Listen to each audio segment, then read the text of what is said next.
we started our policy of recording during a flu epidemic that was really serious, and several people have seen me and emailed they're ill and so forth. That's why we do the recordings, and so it's fine. The revisions, I had a couple of things. That is, we moved the exam a week further back, so we've got another week at the beginning, and that changed some of the weeks that are in the revised syllabus. Today I'm going to talk about urban innovation and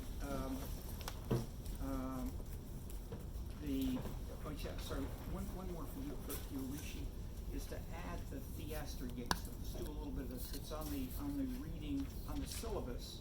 You can search 9 principles of ethical redevelopment. We'll just get a little bit of that for after the other one. Okay, so C and D we'll talk about today. Maybe get starting into E, and we'll do E and those 2 sections on page 4 next week. Then the exam is the Monday after that.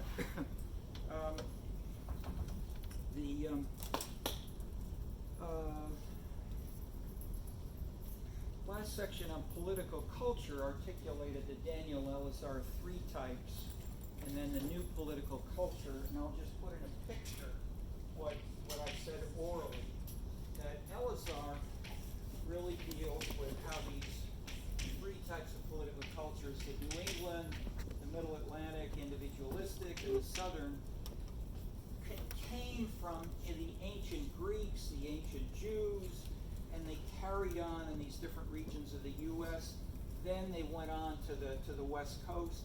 Basically, the cultures don't change in that analysis.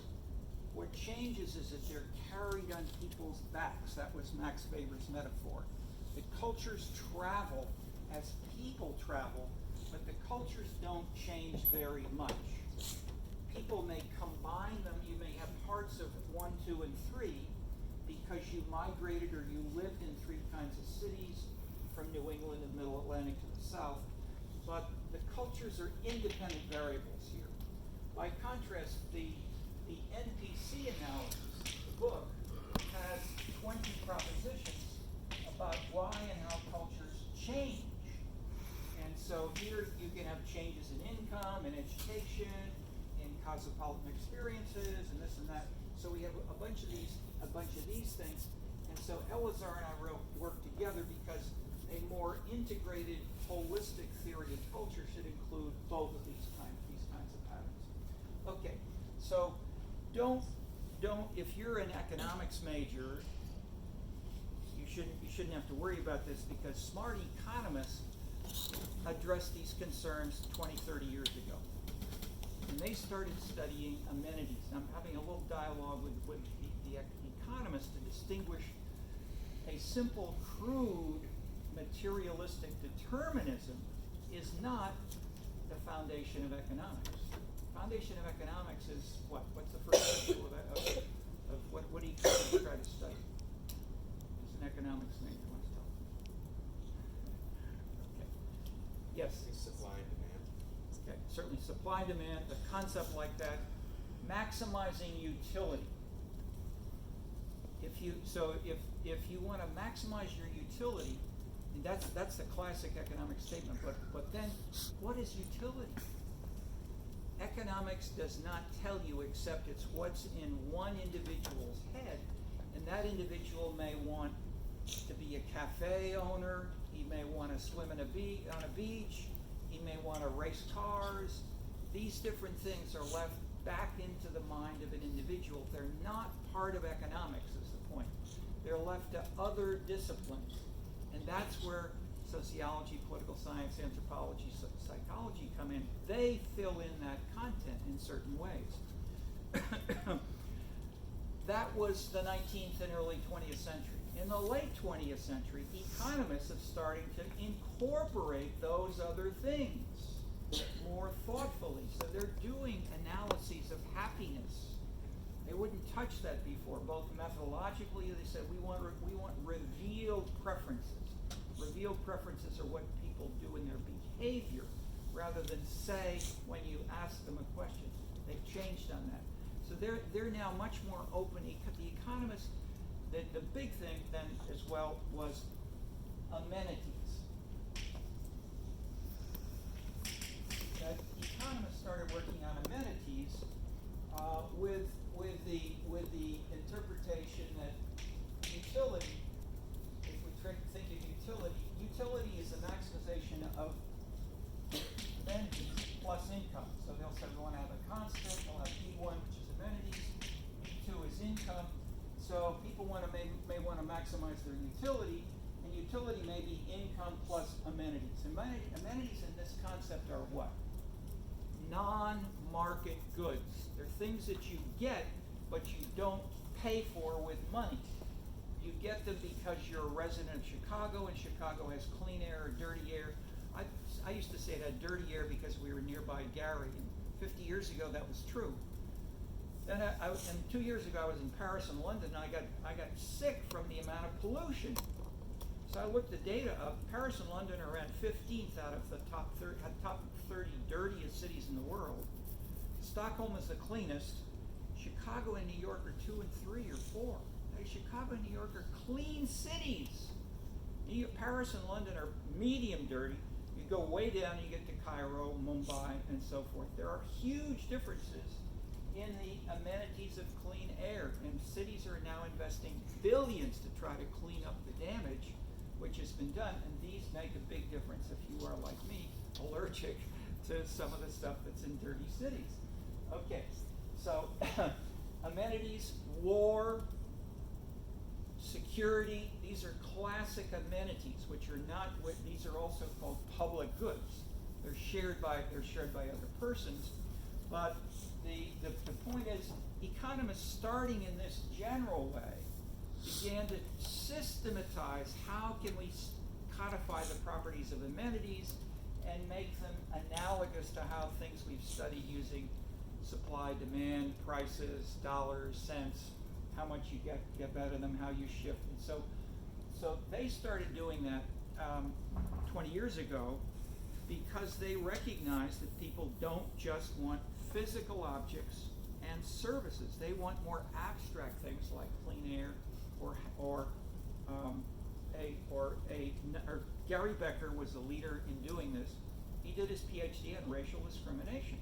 He said, let's measure racial discrimination based on difference in prices. How much more can you charge black people than white people for the same product or the same service in a grocery store or whatever? And they started studying grocery stores and finding discrimination and rate difference in prices in Chicago in the 1920s.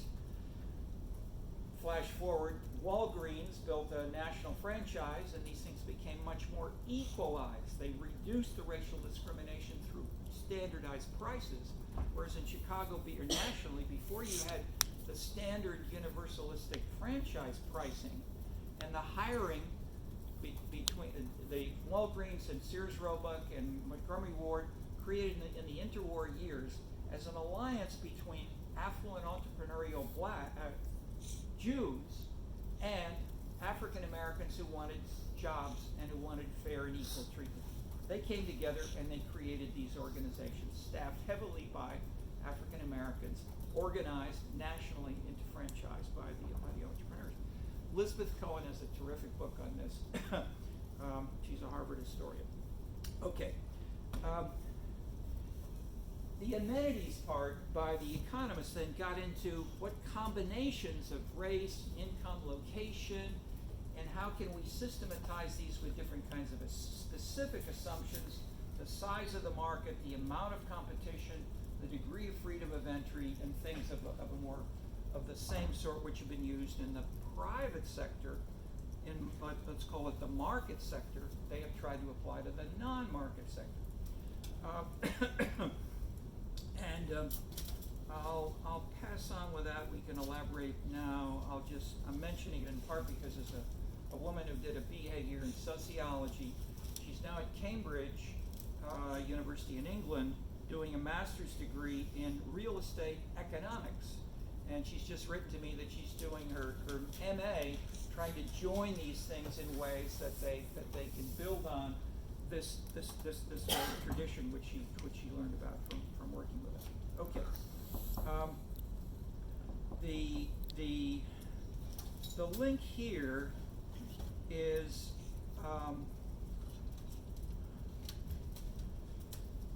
innovation. And these are types of innovations. One, amenities can include being nearby. People talk about the creative city. There are 3 Swedish economists who have a book on creative cities, and I have a chapter there. And Florida Glaser, these Swedish economists, we're looking at these things in between the traditional disciplines, and how can we sharpen and reconnect core concepts like amenities. So we're doing that in the next sections, and we'll spell out more. Florida.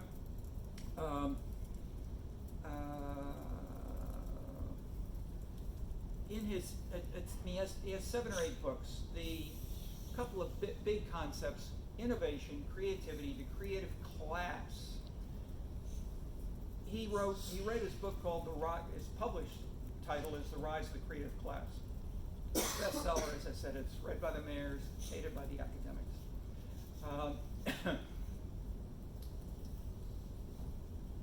The publisher gave the title Creative Class to the book. He asked me, said, Terry, can you organize a session at the American Sociological Association so we can talk about this with smart urban sociologists and others? So we did, and one of the first things which they said, and which I'm reminding you of, there ain't no class in this book. It is not a specifically Marxist or more generally a class analysis. And what did Florida say? That's right. I know that background. I was trained by a Marxist at Rutgers, Susan Feinstein. I knew the Marxist perspective, but I went beyond it in the book, and I was doing other things. But the publisher said, you'll sell more books if you call it the creative class. I said, oh, but that's not what the book's about. Doesn't matter. Put it in the title. So they did. And it sold a lot of books. But many people have said ever since, there ain't no class in this book. All right, so he said, well, he was thinking of calling it Bobos, which was the title from the New York Times, or something else. What are some of the concepts? One is TTT. What's that? Anybody? Talent, technology, and tolerance. Talent, IQ, intelligence, creativity, and abstract. Technology, iPhones, programming, math, physical commodities, putting them together in programs and hardware. Tolerance is much more tricky. What's tolerance and how can we capture it? So he was sort of committed to the older economics behavioral measures, and he didn't trust he didn't use at that point surveys, where that is how much tolerance is there of racial and ethnic differences. That's the biggest question in the whole history of survey research in the United States. From the 1930s and 40s onward, thousands of questions, thousands of times, again and again, among different subgroups. Would you let your daughter marry a person who was from Israel, from Africa, etc.? All kinds of items like that have been used. Florida instead was looking for things that were in the census and which were also geographic specific. And he found one with a student of his named Gary Gates. What was that? Who knows? Percentage of gays, that is the census measure at that point was unmarried men living together at the same address. So if you have two non-married men, how about college students who are wanting to save money? In this measure, they're gay. So in that simple term, they're using that crude measure, and now the census is later added more items. But basically, that was their measure of tolerance. The percentage of gays, the percentage of unmarried men living together at the same street address. So they measured this, and then they found the more gays in this measure, and they put it in as an independent variable, a model like this. We have changes in high-tech jobs, and they had a couple of things like population size. They had one or two simple controls. But the big point was, the more gays in a city, their unit was, again, more traditional, it's called 50s and 60s, urban economics. They used metro areas.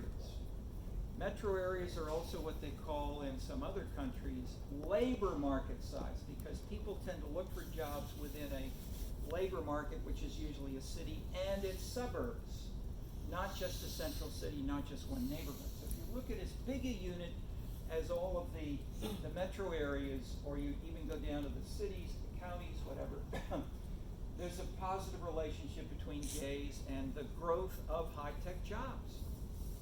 So I said, wow, this is they made a huge splash. I said, this is amazing stuff if it's true, because it's saying, hey, there's something about amenities which are changing the way the economy works, and this is not the normal income drives jobs or whatever kind of process. It's a very interesting abstract kind of measure. And so I talked to Gary Gatesbury for this. He'd done the data analysis. I said, did you check for possible spuriousness, things overlap? Oh yeah. I said, how many other variables do you have? Oh, maybe 6 or 8. I said, could you share the data with us? Oh yeah, sure. So they sent us the data. I gave it to a couple of research assistants. They worked on it for 6 months. And I said, what have you found? We're month by month. What are you finding? We run hundreds of correlations, cross tabulations, and almost everything supports Florida and Gates. That is, there's a relation. Clearly, there's a strong relationship almost all the time. I said, well, almost, or why not always? Well, we don't. It doesn't make any sense. But so I said, can you let me look at the data? So I took the data home. I worked on it for a while, and I added education, percent college graduates, and this fell to 0. It's called spuriousness. Okay, so I did, as did they, maybe 50 equations combining different sets of variables. You can't have everything at once because the number of cases was too low. But basically, if you say which combinations of variables generate more high-tech jobs, and you're looking at talent, technology, and tolerance, you're trying to measure tolerance, education was the key thing. So this is in a chapter in this book, Cities Entertainment Machine. That is the Florida and Gates paper is here, and my review and critique of it is here. And if you look at the Wikipedia entry under Richard Florida, you see some of the debate, because this sparked a huge debate with me and Glazer. So Glazer 6 months after me said the same thing, but he called it human capital, and he didn't cite what he did. But other people said, hey, Glazer, you're not citing the so I'm just talking about these kinds of things which are where people were close and overlapping, but trying to get to more subtle ways that these things work. Okay, technology. So tolerance, okay, and I'll add, 10 years later, Florida caught up with the economists who are now doing survey research, and he partnered with the Gallup organization and others, and they started surveying some cities. So now we've got more direct measures of tolerance, talent, and so what he talked about in the clip on Detroit, you heard him talking in the last session. Detroit has got these things like food shops, and he showed you the old bricks on the wall combined with the new styles of food and sauces on the salad, etc. Those combinations of things he's had an instinct for. He's trained as a planner. He's not trained as an economist or sociologist, but he reads a lot of stuff and he pulls it together in a new policy way, and he's smart. But he does it in a way that offends a lot of people, and so they get angry with him. Okay, so he's done. So that's his main book that made him famous. He has another one called, I think it's Who's Your City? Basically, it's written explicitly, which says, imagine you're a young person and you've just gotten a BA. You're now going to look for a job. You need to choose a city and a job. Where will you go? How do you make that choice of which city to go to? That's what the book's about. Let me ask you in this way. You've just graduated from the University of Chicago. You have the potential to earn $100,000 in a small town. I could say in China for you, but let's say a small town in North Dakota. Let's say you have a choice. You could earn $200,000 if you went to a small town in China. You could earn $100,000 if you went to a small town in North Dakota, U.S., or you could earn $50,000 if you went to New York, Chicago, or L.A. Okay.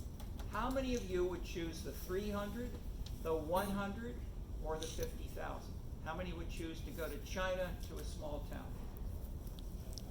1, 2, 3, and 4. Okay, so 1, 2, 3, 4, and we've only okay. How many would choose North Dakota, small town? 1, 2, 3, 4, 5. Okay. How many would choose New York, Chicago, or LA? 1, 2, 3. Okay, this is very interesting. I mean, you are reflecting more diversity. I mean, we got 20 people who are second generation Southerners are registered here as well. This is the first time that I've ever taught a class where we've had this amount of diversity. I applaud you in that. I don't care what color your skin is or your hair. You have different things in your heads than your counterparts did 2, 5, 10, 20 years ago. We're getting more diversity of ideas in this classroom, and that's what, and especially as I say, I saw this first in the South. I don't know if it's you were choosing or the admissions office is going around and trying to find people in rural China or whatever, but it's great to see. Okay, that is the normal answer at the USC in many places is we'll all go to New York, Chicago, and LA. But if, let's say, for those people who did choose New York, Chicago, and LA, let's ask, why did you choose New York, Chicago, and LA? Why would you be willing to only get 50,000 and go to the big city? Yeah. A couple reasons. One is there's more room for growth in New York than a small town somewhere else. Okay. Also, I have family in New York, so I want to be back there to that. Okay. And then I like the city. But when you like the city, what is there about the city that you like? It's more lively. It'll be a better experience, a living experience for me. Lively meaning things like things you buy there, or things that you can walk through the street and enjoy.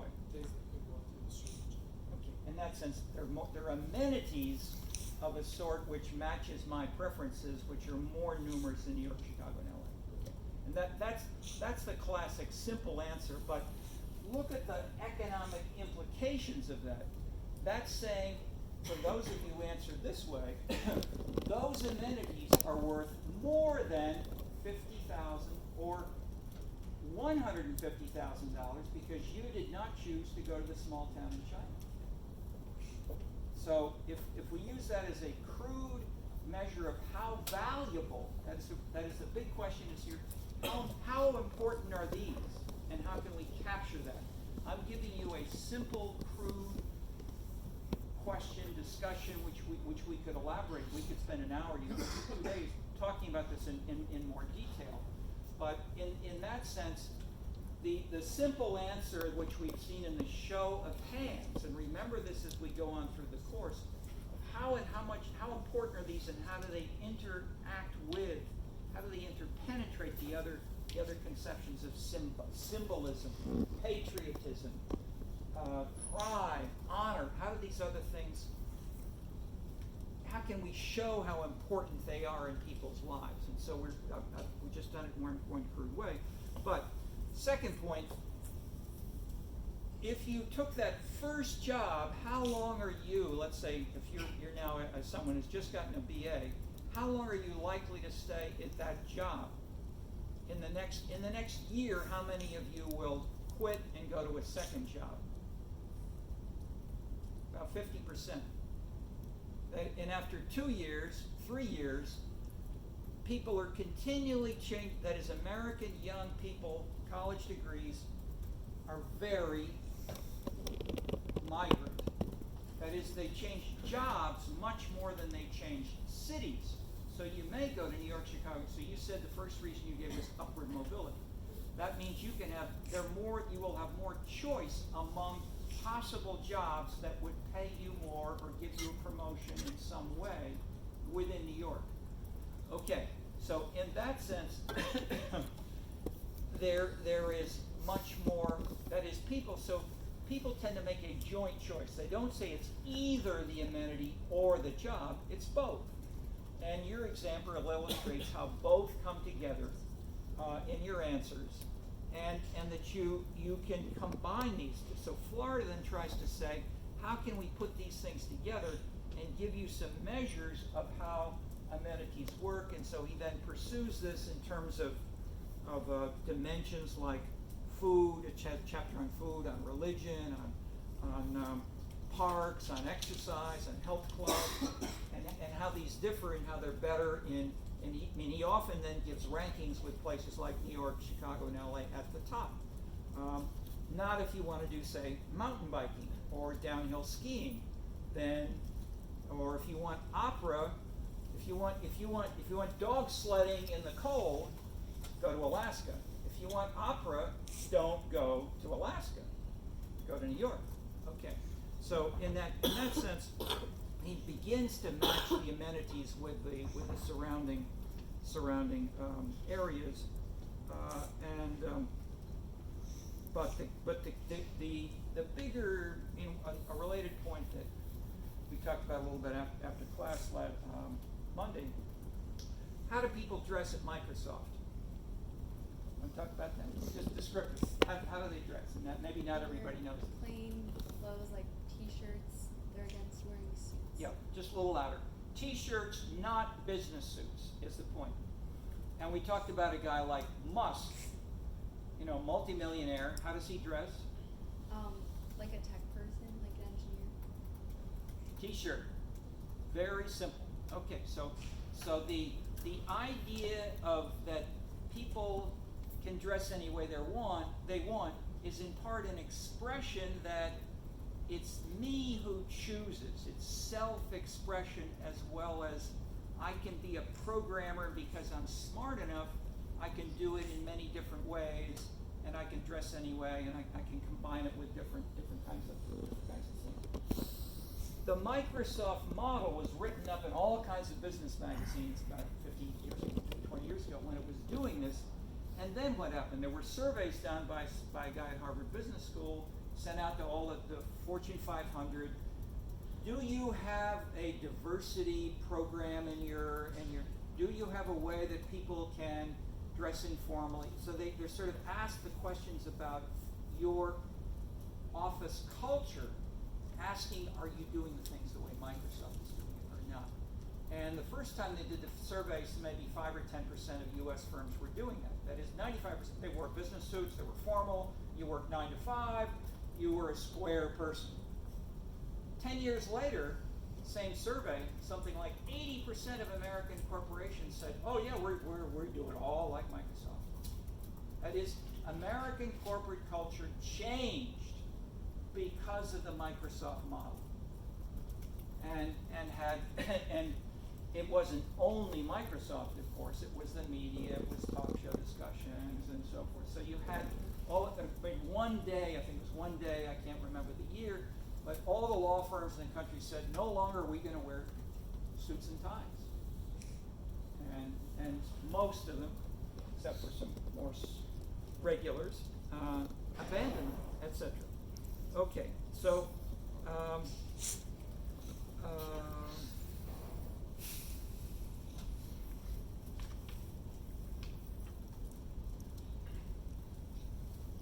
The interpenetration of innovation with lifestyle is what that is trying to get at. That there's a celebration that if you really are innovative, we want to help you do it in whatever way will encourage it further, and so forth. So, for instance, if you're a mountain, you're nearby Seattle, they're nearby mountains. People come to the office wearing their hiking boots and their crampons hanging from their belts, where you get some metal jangling, because then you can climb up on the mountain. You can nail these crampons into the rocks and then climb with your ropes. And so you think about doing that even during your lunch hour. You don't really do it at lunch hour, but you think about it and you go to your meetings wearing that kind of stuff. Okay, so the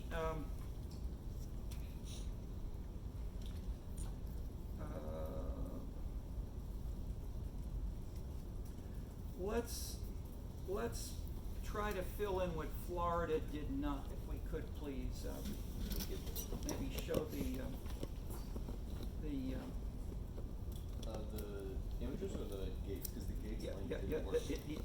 the image. Okay. You said Gates did not work? Yeah, the Vimeo link is broken. It doesn't work. One of the syllabus. And I tried to find it on YouTube, but I couldn't find it. Yeah, so maybe look a little bit more under say when we finish this, just look again on and I think there are a couple of ways to find it. I found it myself. You can start with his name. You start with the University of Chicago. Other things, and they'll probably come up. That is, don't put in all the words, but maybe put in ethical redevelopment. Okay, so what we're getting to here are some general points about which can bring these things together. You got so much darkness, I can't see. So one more lead in, and what the title of this book is: The City's an Entertainment Machine. Why the title? We had a smart student here in the late 60s and 70s. He did his PhD on the South Shore neighborhood and how it was a white neighborhood in the early 60s. In the late 60s, it was an all-black neighborhood. And this kind of thing was going on around Chicago. So there was a huge racial transformation. Where and how did this kind of thing work and why? And he then went on with John Logan, and they did a book together. He did a paper first called, that's the title, The City as a Growth Machine, which, as I said earlier, was a dominant view of cities and economic development in the 50s and 60s. That cities were growth machines. They built more jobs, they built more people, they went together. And what drove it?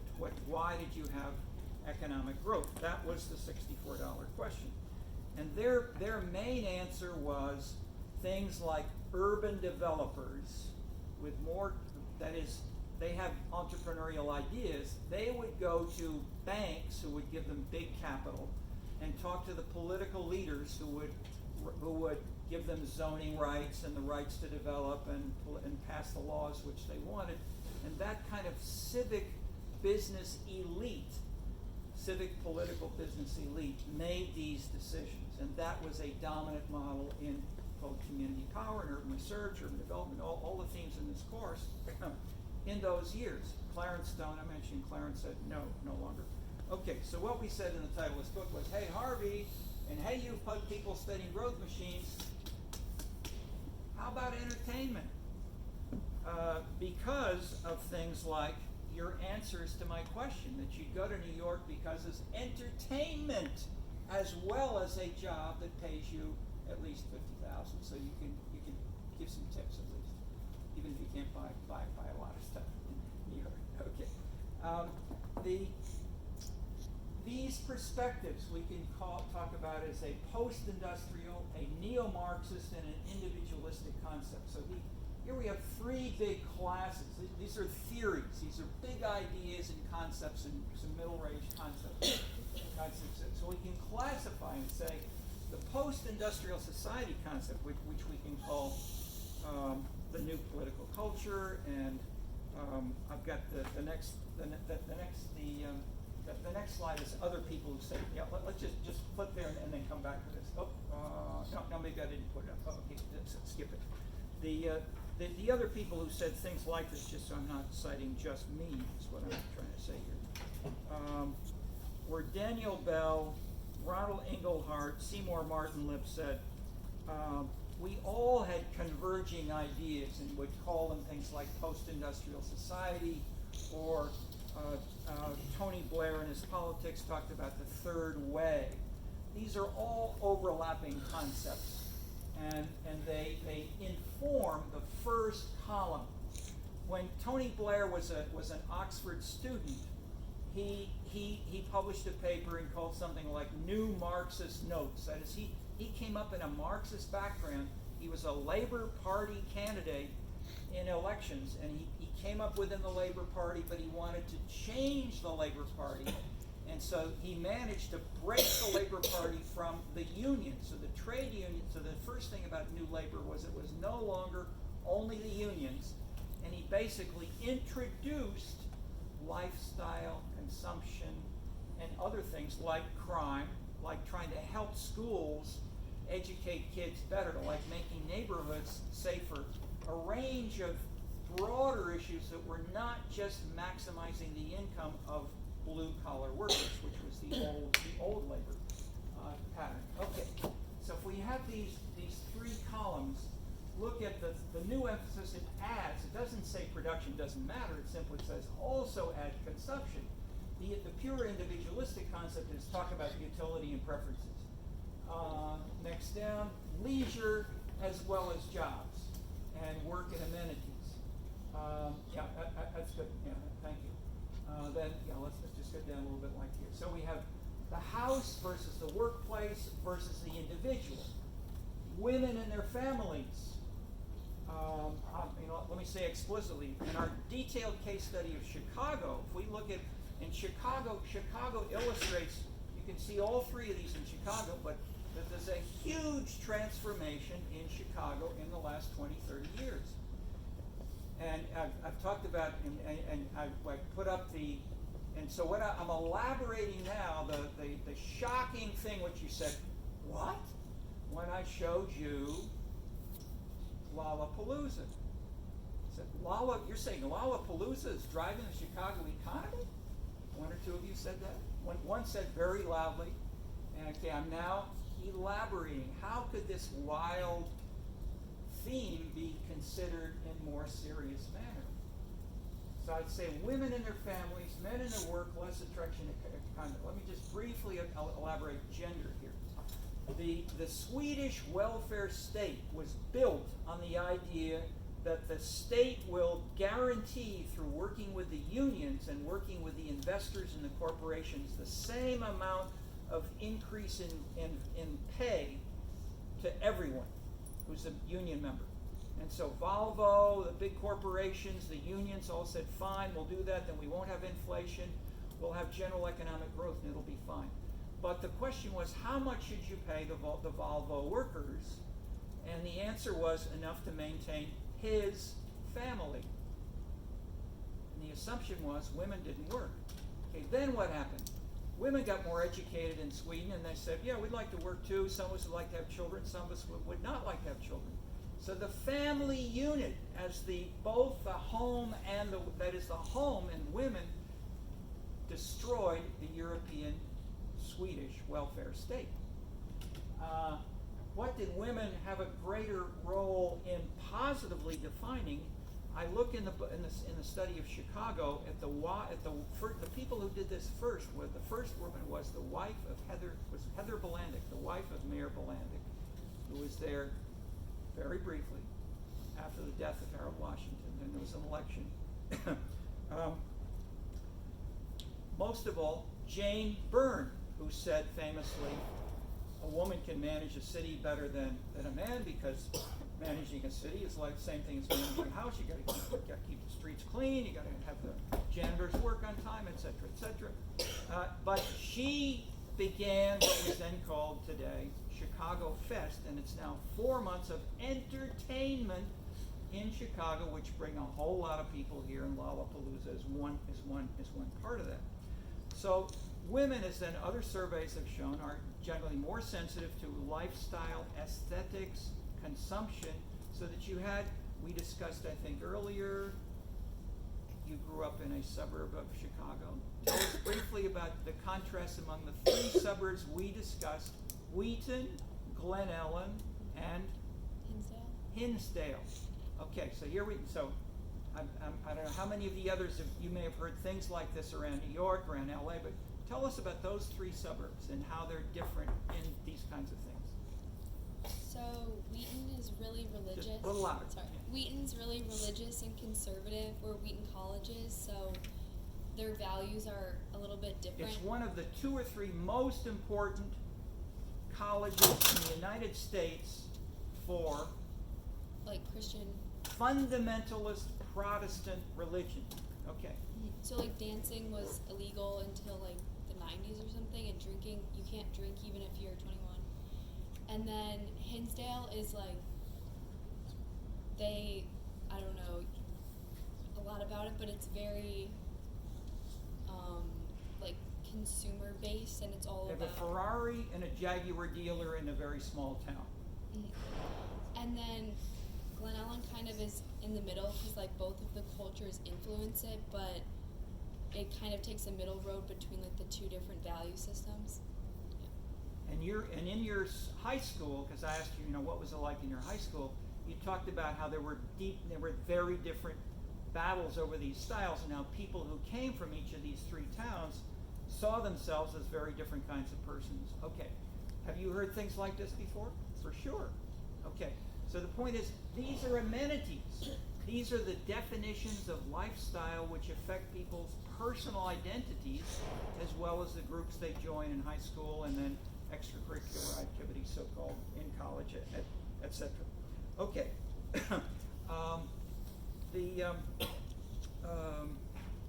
Okay, so we're going down the list here, and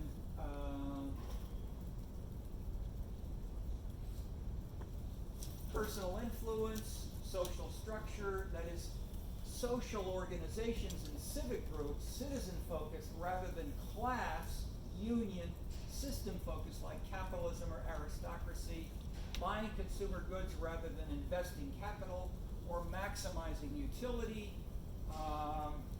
informal organizations versus class conflict, ownership of the means of production versus organizational management structure. Okay, a coherent party program versus issue politics. Fiscal economic propositions or the attitudinal structure versus social liberalism, such as women's roles. False consciousness is sort of branding. If you're not, if you're an Irishman and you don't join a union and work with the English, that's false consciousness. Versus recognizing their cross pressures, because you're Irish and Catholic and a union member and a left labor supporter. You'd like to work with the English workers in terms of overthrowing capitalism, but you don't because you're Catholic and you're Irish. Okay, so recognizing these explicitly as role conflicts and cross pressures is a part of building on and accepting this multiplicity of subcultures, identities, and value patterns, which are part of the themes feeding into the city's an entertainment machine and the 3 books we're talking about here. Okay, those are those key points.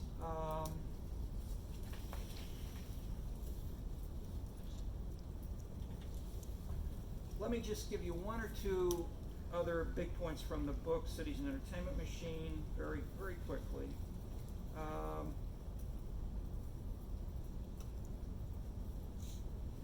Is it easy to turn on the light, just so I can have enough light here and then turn it back off?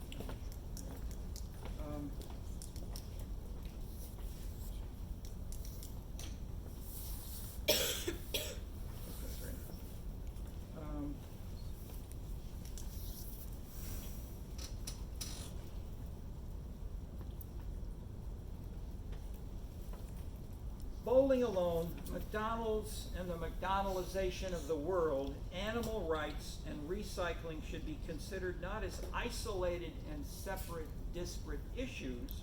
Rather, they flow from deeper and more comprehensive cultural conflicts.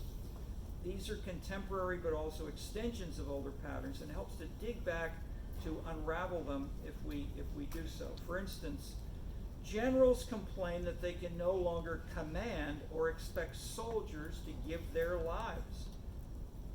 Leaders in their policies are increasingly held to the same standards of morality as average citizens. And each citizen in this sense can count equally. So one little box we have on this was, how does the U.S. Army recruit? What are the images which they used to use, and which they then have come to feature? Whoops, I don't have that page marked. Okay, I better. Well, I'll just give you the bottom line, which was, in the past, the Army would say, you'll have camaraderie, you'll have people marching together, you'll have the solidarity of group support, etc. The new images, which came in with Bill Clinton as president, was an army of one. So they had featured a guy running alone across the desert, puffing, enjoying the workout, and he would think about his doing this, his doing that. He was super individualistic. So the idea that even the U.S. Army could go away from the honor and the tradition of the hierarchical South, yes sir, was not enough. They also wanted to recruit from places where people didn't say yes sir. And an army of one was the symbolic message which tried to spread this, but it shows the interpenetration of bigger values and changes with specific institutional mechanisms, and then where people go for work and jobs. Okay. Just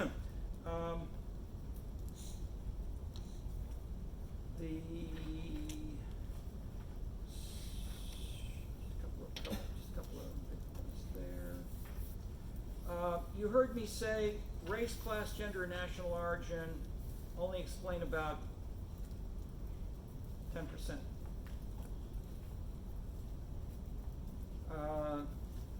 Let me read you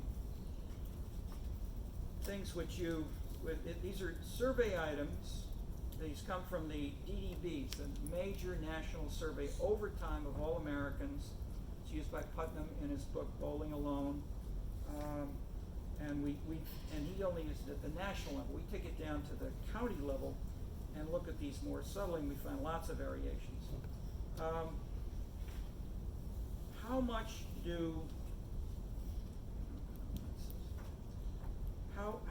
How strongly intercorrelated with income, education,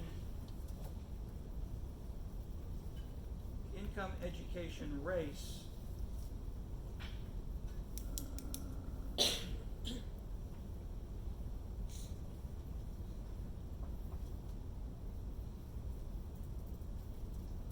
are items like, I'm in favor of legalized abortions. The government should restrict imported products. Dressing well is an important part of my life. The car I drive is a reflection of who I am. I went to a club meeting how often in the last 12 months? These are the DDB lifestyle kinds of items, and do they show that the rich are different from the poor, and that we have a high-low. Do they reflect gender? Do they reflect, here we go, income, level of education, age, occupation, and African American. We have 5 columns. This is on page 34. Take a look on page 34, 33, 34. And how often in the last year did you ride a bicycle, went to a bowling alley, went camping, gambled in a casino, attended church, went to a classical concert, went clothes shopping? How much are these activities explained by the social background characteristics? They're very, very low. 0.07, 0.02, 0.16. Yes, they are sometimes differentiated in terms of higher, lower status, but my general point is, like your answers here in this class, we're getting more and more diversity in how people think. That's the big point. So the way I put it is race, class, gender, national art only explain 10% because that so much contradicts most of what you learn from the media, from the social sciences, and in other courses. Okay, so quickly let's push on for reasons of time. I'm just giving you a flavor of what basically the longest chapter is a body of propositions which we developed for this book because there was so little research on entertainment consumption. Most of the social science, most thinking, most writing, most grants are for work, production, jobs, income. And so the publications are dealing with that. So we then went through economics, geography, sociology, political science, and we codified about 40, 50 propositions. some of how these patterns work and how they're different. And I've just given you a couple of examples. Okay. If we push on, we lost Ricky here. I'm right here. Oh, there you go. Did we find Theaster at all? No, No. It's been taken down from the U-Chicago site for some Okay. reason, so Well, it's not anywhere. I'd say let's keep looking, and if someone finds it, we'll try to send out an email. But who is Theaster Gates, and how and why does he fit in this category? He is an African American son of a roofer who grew up with tar and dirty hands at dinner and so forth with his father. He then got a BA in pottery, and he made pots. He was in the west side, grew up in the west side of Chicago. He did that for 10 years or so. He made lots of pots, similar things. He worked for the city of Chicago for a little bit. Then he moved to the a cheap house, $8,000 or something like that. He borrowed money from his mother and his sisters and put in a couple of thousand each saved. He bought this little rundown house in a rundown neighborhood. Poorest, blackest, most dangerous, one of the most dangerous in Chicago. He renovated it with his sense of artistic subtlety and made it beautiful. Did he then rent it out or sell it? No. He started to bring in, he then got a place that was closing down, a bookstore, and he got a whole bookstore worth of free books that were contributed to him. Then he found a place that had a record shop, and he got a whole bunch of records for free. And he opened, so he then got 2 houses, beautifully done, and he had free records and free books, which anybody in the neighborhood could come and listen to. He got a guy to work as a DJ. You could dance, you could listen to the music, you could read the books in your poor black neighborhood. And people said, "Hey, what kind of guy are you anyway?" "Oh, I'm just a guy who lives here." He was a developer. He was a potter. He was a social engineer. He's a real estate investor. He's a professor now at the University of Chicago in the visual arts department. And in the city heard about him and say, this is really working well. And he then bought an old bank that had been boarded up for 25 or 30 years. He got the bank for a very small amount on condition that he made something like a $500,000 of renovations to make it look nice. He managed to do all of this. He was crowned, almost literally, at the Venice Biennale, probably the most important international meeting of artists 2 years ago, as the most influential artist in the world. Okay, so he does this. So he say, I'm about to head over to Lake Michigan so I can get onto Noah's Ark, but I don't know if I can make it because there are a lot of bullets on the way. So he mixes irony, biblical references, streetwise commentary, and a little bit of dry, tough humor. Not many people do that. And he's done it in a way that he can resonate and talk with tough black kids on the street as well as with bankers and others. Okay, so and he brings people together. Okay, so he's got, take a look, if not this one, look at some of his videos. He's got videos. Sometimes he can sing gospel. He can sing. He can sing in the middle of a negotiation between the bankers and the poor people when they get to a point. Say, they took my home away, you SOB. Why'd you take my home? But we didn't really want it. So then my father had his house taken away by the banker. So he brings in a little bit of irony and distance, and the art brings people together. The art makes a difference. That's the bigger theme. Is he entertaining? Yes. Does he have a sense of how to do it? He's doing in the street what we've been writing the books about. And so we started working together. He got a couple of $1 million in grants.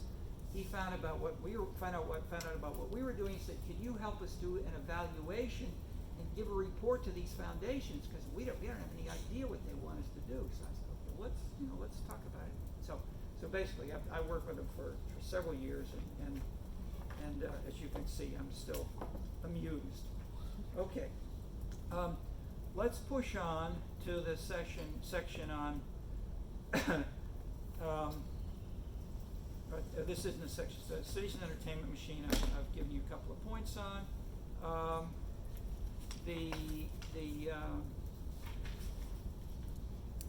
Kentuckyville karaoke is part of this. I'm bringing these together, looking at the bigger themes which are illustrated in more detail in these. One way is if we can. Yeah, here we go. How'd you know? Perfect. The classic model, the title, Kentuckyville Karaoke, is the top line. That civic participation leads to trust and legitimacy. This is Tuckville. Tuckville, the classic, if you read in high school or whatever, this is what makes America America. And why we're not European aristocrats, whatever, because the little churches, the competition between the Baptists, the Presbyterians, the Methodists, and the Episcopalians, these things all led to building a sense of civic engagement, and those built a sense of trust and legitimacy in a democratic process. And that's the Tuckvillian argument. And so Putnam is saying organizational membership in civic groups like the Lions Club, the Boys Club, the Girl Scouts, the Boy Scouts is going down. Is this going to lead to people losing trust and legitimacy in the whole political system, and will the whole political system collapse because we will be like Latin America and Africa where they don't have trust? Okay, that's the underlying premise of Bowling Alone. Okay, so what we do is start with, in the title here, Kentuckyville Karaoke, and that's line 1. We then say, might there be other things, non-civic variables like the family or work groups, which can also lead to trust and legitimacy? So this is model 2. Or, I say 1 and 2 at the top because it can be both positive or negative. So Latin America has low civic participation and low trust. So most of the Latin Americans say, therefore, what we need in Latin America is more civic engagement. We need to have people join more clubs. But that's assuming that Tocqueville is right and he's the only answer. That assumes a determinism, which models 3 and 4 challenge. They say maybe this can be 0. And there may be other things which may build trust and legitimacy.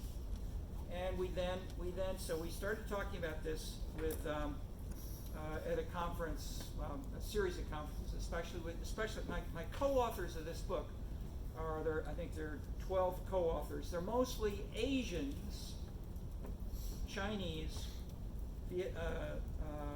Korean, and then some people from Portugal. Why Portugal?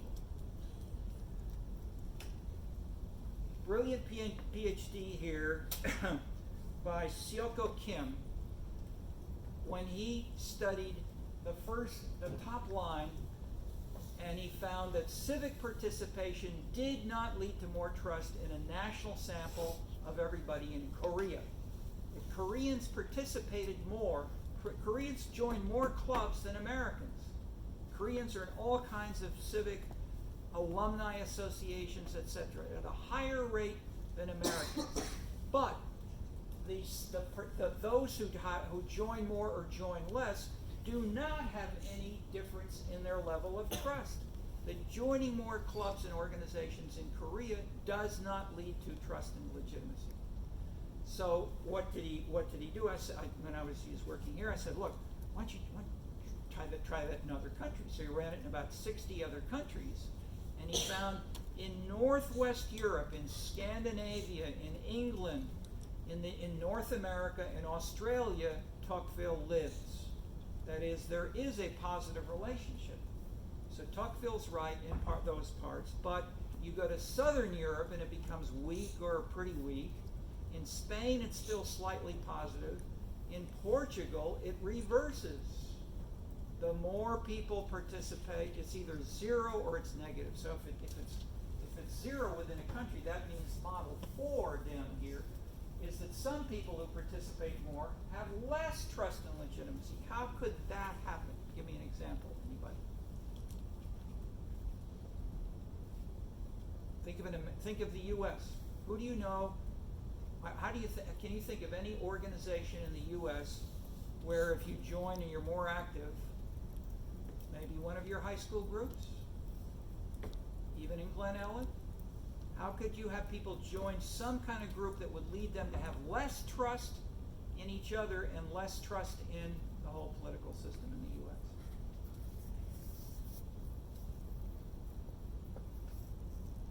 Okay, two big ones which came out are, how about gangs and unions?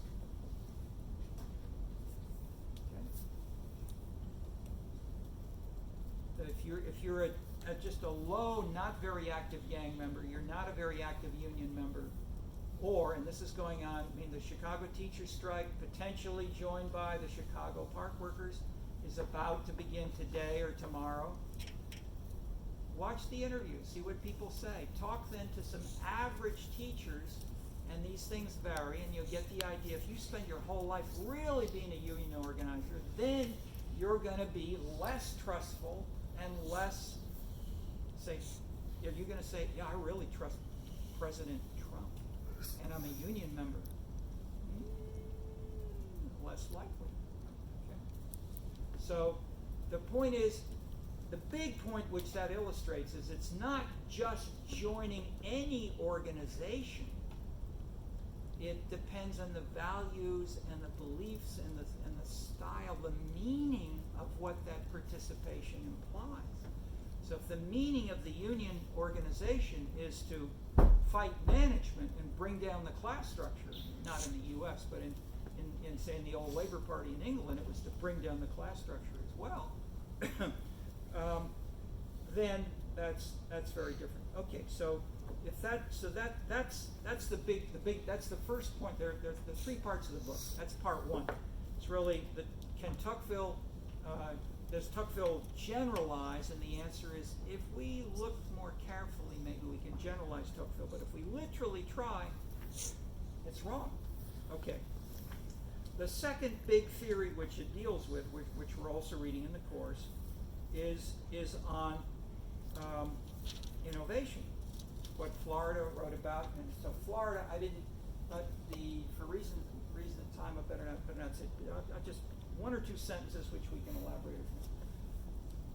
Balzac, the French novelist in the early 19th century, was the first. He and Dickens in England were the first really very famous, self-supporting, financially successful novelists, artists.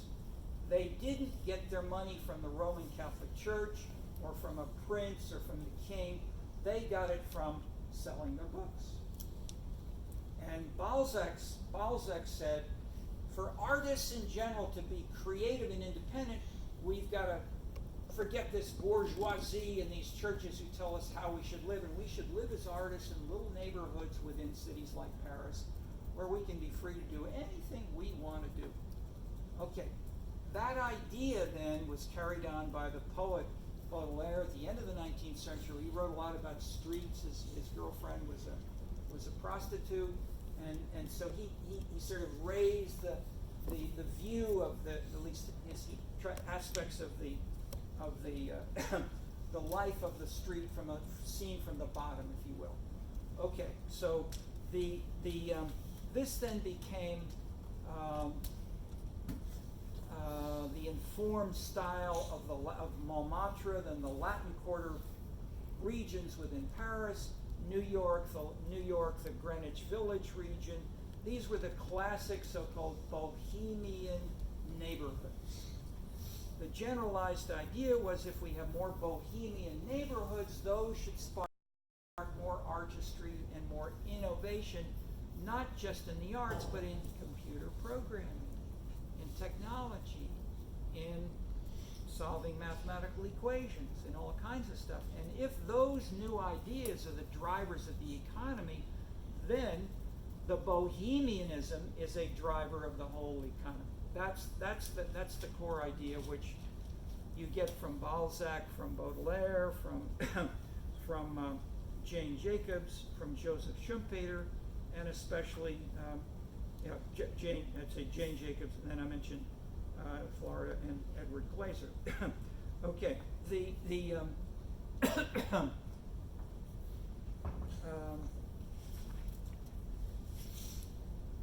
themes, there are different themes in the chapters. I'll just mention that the chapter with me and Peter Achterberg came here and spent a summer from the Netherlands.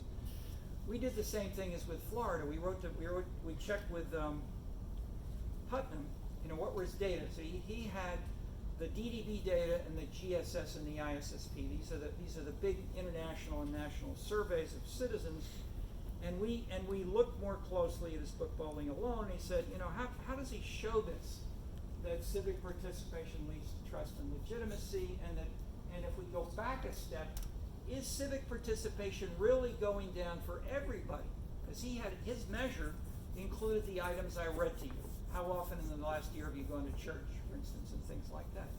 So we got his items, and instead of just putting them in one index and summing them up, we took them one by one by one by one by one. And so we looked at this for unions, for churches, for different kinds of organizations, and they generally were consistent with Putnam's story, with one big exception: the arts. People said that they were joining, or they'd done much more artistic activities in the last year, and that was dramatically increasing among younger people and over time. We said, hey, Putnam doesn't. We went back. Does Putnam talk about this? Not a word. He has one sort of denigrating comment about the arts in the whole book, which says these really don't matter. Okay, so many of you may have thought that or heard that kind of thing. The arts don't matter. What matters is, even Clinton used this, where's the beef? Okay, question is, what's beef? Or is it vegan? Or is it something else? Okay. Or is it a poem? Okay. Or music? All right. What we then started to elaborate is then pursued in some other individual chapters on Bogota, Colombia, an amazing case study. We don't have time to elaborate, but there's a chapter here on that. How French elections differ from the local national elections where they have strong class politics still, and the French European Union elections, which are dominated by environmentalists, women's organizations, human rights groups, which in the same towns with the same voters get completely different outcomes based on how the issues are presented in the two types of elections. So even though the parties may dominate and the unions dominate normal French national elections, they don't always, as in that example, and then as I mentioned earlier with Me Too. Okay, I've given you a fair amount of background and examples. Let's stop there as we got a couple more minutes for questions. Turn that up, please. Too much. Reactions.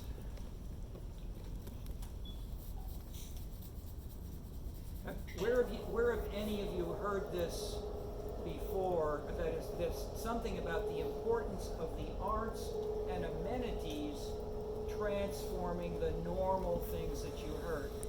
And what I'm trying to say is, first they lead to shock and say things are wrong, but second, if you look more closely and what I'm building up to is saying, if you try to redefine and you incorporate amenities, you can use many of the standard economic models, the standard political science and sociology modeling approaches, but we need to add more to them or add the context within which they work. So I'm not trying to say everything is wrong. I'm trying to say, how can we refine and improve and strengthen the best models that we have now? And that's what we're doing through the whole course. But how can anybody link to any of this? So my narrow question is, have you heard the argument anywhere else in the course or in a reading that the arts and amenities are for some people very important drivers? Tell us where you heard this, or Several other, like in urban geography classes, things like that, or urban design classes. Here? Yeah. Great. No, tell me a little more about urban geography. In our discussions of Jane. Who's the faculty member? Or not urban geography as much. That was Konzen, Professor Konzen. Okay, yeah. Michael Konzen. Yeah. Okay, good. But I'm in urban design with nature right now with Professor Tell and Professor Sheikh. Okay. And we read an article or a reading that refers to Jane Jacobs and about how place type and also density and how spatial layout can, even if it doesn't necessarily change the density, but the perception of density and variations in density can really impact how people interact with each other and the social connections that they create. And of course, depending on the network that you have, that can lead to so many different economic impacts. Okay, great. So you see, these ideas are beginning to bubble up. So those are great examples. Anyone else? Yes. I noticed one thing in the social structure and change, and it was talking about how different groups of societies, Just a little louder. different groups of societies and different people will follow like what they think are the most important identities, and that's how societies are created and how their structure is determined. What's a more specific example or reading or name? We read a lot about like old philosophers, and so it was people like Garfield, for example. He talked about how in that age there were a lot of people doing studies on like He was a sociologist in the 1960s and 70s at UCLA. So not that old, okay. not really a philosopher, but go ahead. Well, my professor called them thought philosophers. But he talked about how he was studying transgender people and like that social group of people and how they carry themselves, and he classified them as like a subpoint of society according to what they thought was the most important way to describe themselves or show themselves in order to follow that particular social construct.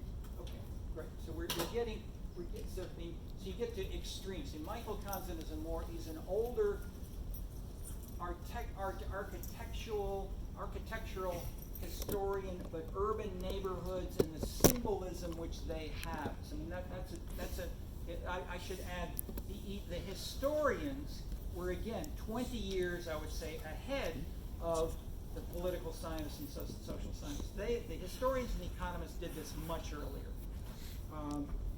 The historians, I'd say, in part because they were looking at what was happening historically, even in contemporary history, whereas the ideology of left-right parties and of traditional concepts have dominated, especially in ideological aspects of political science and sociology and anthropology. Other themes that I may have raised which you want to talk about? Any questions? Wide open. Yes? I was wondering, you said that the type of civic participation plays into like how trustworthy the society is. Could you elaborate a bit on like how to measure if like being in a gang versus, I don't know, being in a voluntary organization, how that impacts trust? Yes. We're going to do this in detail in the next section of the next readings, especially look at the book called Scenescapes, because what I'm giving you now is sort of, it took us 5-10 years to build up to Scenescapes. It took us 12 years working just on that book to write scenes, but Scenescapes does it. So I'd say take a look at that, and we'll talk about that next time, because I mean, I'm glad you put your finger on an important. That's the big point. But the question is, how do we do it with specificity and make it fit into a social science framework? And that's what we do in Scenescapes. But it's not yet elaborated. So that is, the pieces and how you get to them are here and being challenged from the past. But we don't build it up the way we do there. And it's not as if this is final in the Scenescapes book. We're in process. We have here an expert from China. We're working with 5 teams in China who are going further, because we're only in the middle of this. It's a new way of thinking, but it's not the end. The specifics are going to get better as more people work on it and think about it. Okay. All right, we're at the end of our hour. Thank you, folks. We'll see you Monday.